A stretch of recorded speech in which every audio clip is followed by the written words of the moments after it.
रसूलों के अमाल और उसका 20 बाब जो 38 आयत पर मुश्तमिल है। जब हुल्लड़ मौकूफ हो गया तो पौलुस ने शागिर्दों को बुलाकर नसीहत की और उनसे रुखसत होकर मकदूनिया को रवाना हुआ और उस इलाके से गुजरकर और उन्हें बहुत नसीहत करके यूनान में आया। जब 3 महीने रहकर सूरिया की तरफ जहाज पर रवाना होने को था तो यहूदियों ने उसके बरखिलाफ साजिश की। फिर उसकी ये सलाह हुई कि मकदूनिया होकर वापस जाए, और पुरुष का बेटा सोपत्रुस जो बिरिया का था और थेसलोनिकियों में से अरिस्तर्खुस और सिकुंदुस और गयुस जो दिरबे का था और तीमुथियुस और आसिया का तुहुकिस और तुफुमुस आसिया तक उसके साथ गए।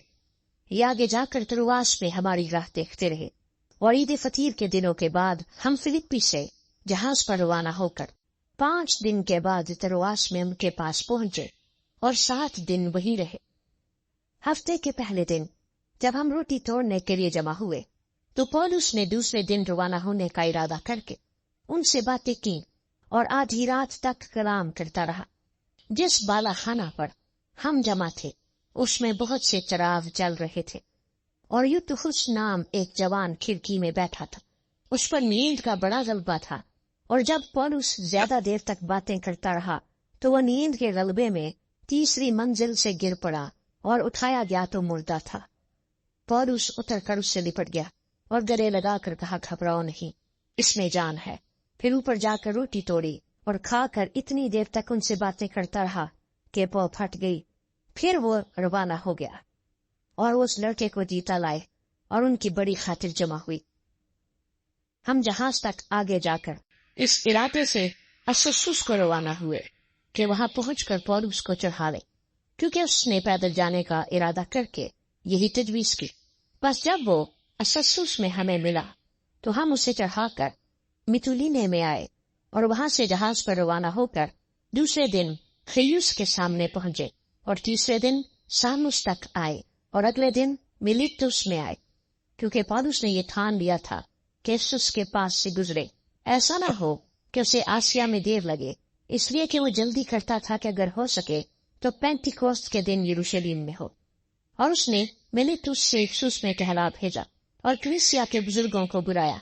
जब वो उसके पास आए तो उनसे कहा, तुम खुद जानते हो कि पहले ही दिन से मैंने आसिया में कदम रखा, हर वक्त तुम्हारे साथ किस तरह रहा, यानी कमाल फरोतनी से और आंसू बहा बहा कर, और उन आजमाइशों में जो यहूदियों की साजिश के सबब से मुझ पर वाक़या हुई, खुदावन की खिदमत करता रहा और जो जो बातें तुम्हारे फायदे की थीं उनके बयान करने और एलानिया और घर घर सिखाने से कभी न झिझका, बल्कि यहूदियों और यूनानियों के रूबरू गवाही देता रहा कि खुदा के सामने तौबा करना और हमारे खुदा यीशु मसीह पर ईमान लाना चाहिए।